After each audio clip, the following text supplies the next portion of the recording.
नमस्कार, मैं हूं आपके साथ मेनका चौधरी और एक बार फिर से इजराइल ने हमास पर हमला कर दिया है। आखिर क्यों इजराइल ने सीज फायर तोड़ दिया है? आखिर क्यों वहां पर एक बार फिर बमबारी शुरू हो गई है जिसमें 300 से ज़्यादा लोगों के मारे जाने की खबर आ रही है? इसी पर हम बात करेंगे। इस वक्त हमारे साथ मयंक, हमारे सहयोगी मौजूद हैं। मयंक, क्या वजह है कि नेतन्याहू ने सीज फायर तोड़ा है? देखिए, एक पहली बात तो ये है कि जैसा कि अंदेशा था इस बात का कि जल्दी ही सीज़ फायर, हम बार बार अपने वीडियोस में कह रहे थे कि सीज़ फायर जल्दी ख़त्म होने वाला है और बड़ा हमला हो सकता है, और वैसा ही हुआ। अब आपकी जो दूसरी बात का जवाब कि आखिर ये सीज़ फायर इजराइल की तरफ से क्यों तोड़ा गया।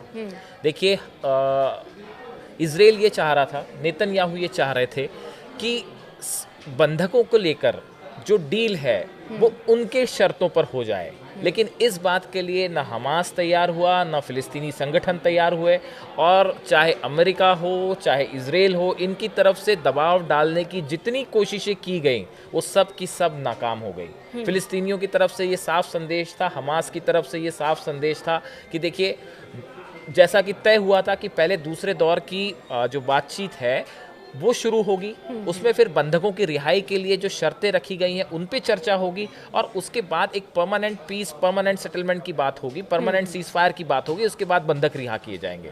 लेकिन इजराइल इस चर्चा को तैयार नहीं था। इजराइल और अमेरिका की तरफ से बार बार ये कहा जा रहा था कि आप पूरे बंधक जो है, 60 के करीब बंधक जो अभी भी हमास के पास है, आप उनको रिहा कर दीजिए, फौरन रिहा कर दीजिए, इसका दबाव बनाया जा रहा था।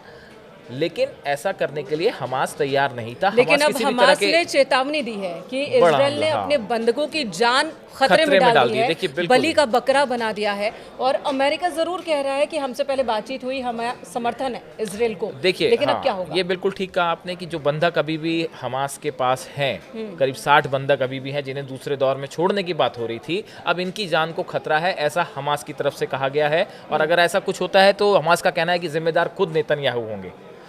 और हमास की तरफ से ये भी कहा गया है कि जो एयर स्ट्राइक्स की हैं इजराइल ने गाजा में, इसमें बच्चे मारे गए हैं, इसमें महिलाएं मारी गई हैं, इसमें कई बुजुर्ग मारे गए हैं। तो हमास का कहना ये है कि भाई ये जो एयर स्ट्राइक हुई, इजराइल का कहना ऐसा है कि हमने जो है ये कुछ आतंकी, जो कि हमास के कुछ कमांडर्स हैं जिनको ये आतंकी कहते हैं, वहाँ पे उनके ऊपर हमने स्ट्राइक की। जबकि हमास की तरफ से कहा गया है कि इस स्ट्राइक में बहुत सारे जो ऐसे बच्चे हैं और महिलाएं हैं वो भी मारे गए हैं। इसके अलावा एक बहुत अहम बात जो है, इनका जो समझने वाली बात ये है कि आप देखिए कि ट्रंप ने जो गजा को लेके अपना प्लान रखा था और कहा था कि फिलिस्तीनी यहाँ से बाहर निकल जाएं,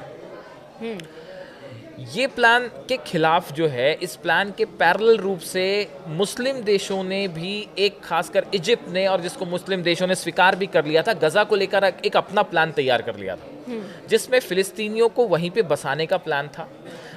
एक ऐसी चर्चा इंटरनेशनल मीडिया में है कि इस प्लान को लेकर पूरा अरब वर्ल्ड, पूरे मुस्लिम देश एकजुट हो चुके थे, और हमास भी इसके लिए तैयार हो गया था। अगर इस प्लान की दिशा में बात आगे बढ़ जाती, अगर इस प्लान की दिशा में बात आगे बढ़ जाती तो गजा से अमेरिका और खास तौर से इजराइल का कंट्रोल जो है वो हमेशा के लिए खत्म हो सकता था।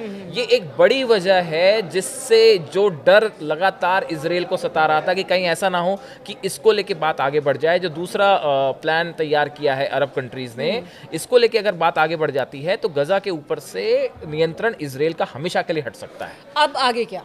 बड़ा सवाल ये कि अब आगे क्या, क्योंकि जो मुस्लिम देश है, अरब कंट्रीज हैं, वो तो अपनी रणनीति पर आगे काम करेंगे ही।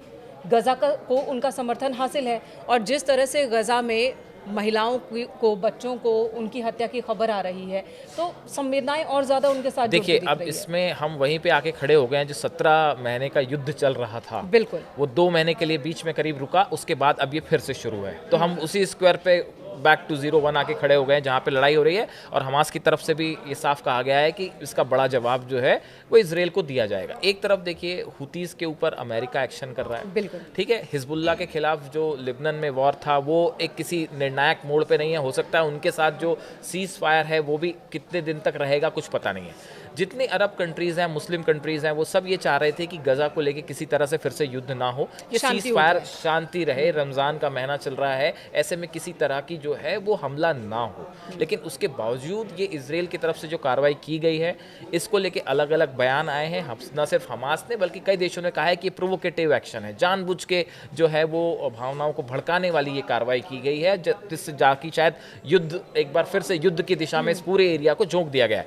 अब इसका क्या परिणाम होता है, इसमें क्या ईरान की क्या भूमिका होती है, क्या इजराइल आगे और एयर स्ट्राइक्स करेगा, ये कई चीज़ें ऐसी हैं। देखिए, अगर जैसा कि अमेरिका कहा जा रहा है कि अमेरिका जो है उसको भी इस हमले की पहले से जानकारी थी। बिल्कुल, अमेरिका की ओर से, व्हाइट हाउस की ओर से ये दावे किए गए। हाँ, तो अब देखिए ऐसी स्थिति में अब आने वाले दिनों में क्या ये युद्ध किस दिशा में जाएगा, इसका स्केल क्या और बड़ा हो सकता है, क्या इजराइल के हमले अब भी जारी रहेंगे, बदले में इजराइल के ऊपर किस तरह से कार्रवाई होती है, क्या हुतीस की तरफ से कोई हमले होते हैं, ईरान इसको लेके कैसा क्या रुख अपनाता है, अरब कंट्रीज क्या रुख अपनाती हैं, ये तय करेगा कि आने वाले कुछ दिनों में ये जो एक बार फिर से भयंकर युद्ध शुरू हो गया है, ये किस दिशा में जाता है। और ये अब तक का सबसे बड़ा हमला बताया जा रहा है, सबसे भीषण हमला बताया जा रहा है। बिल्कुल बिल्कुल, देखिए ये आईडीएफ की तरफ से जो बयान जारी किया गया, हम आपको बताते हैं। आईडीएफ ने इस हमले के बाद कहा कि आज रात हम गाजा की लड़ाई में वापस आ गए हैं, हमास की ओर से बंधकों को रिहा करने से मना करने और आईडीएफ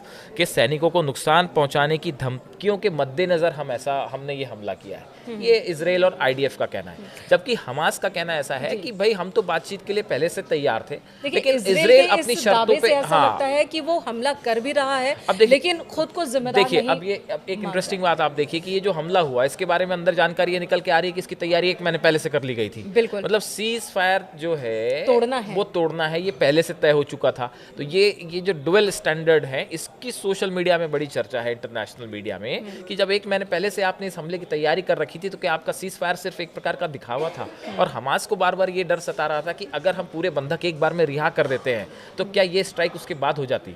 अगर हमास अपने पास से बंधक छोड़ दे, हमास का कहना ऐसा था कि आप एक परमानेंट सीज फायर, एक परमानेंट सेटलमेंट की बात कीजिए, उसके बाद हम आगे बढ़ेंगे। लेकिन जो डर हमास का था वो देखिए एक प्रकार से सही भी निकला कि अगर बंधक रिहा होते उसके बाद ये हमला होता, बीच में ही ये हमला हो गया। अब बंधकों का क्या होगा, जैसा कि आपने कहा कि हमास की तरफ से कहा गया है कि बंधकों की जान को खतरा है, ये क्या होगा ये आने वाले कुछ दिनों में पता चलेगा। जी, तो कुल मिलाकर यही कह सकते हैं कि भरोसे की कमी और गाजा से नियंत्रण ना हट जाए, इस वजह से फिलहाल इजराइल और अमेरिका की तरफ से रुख यही है कि लड़ाई चलती रहे।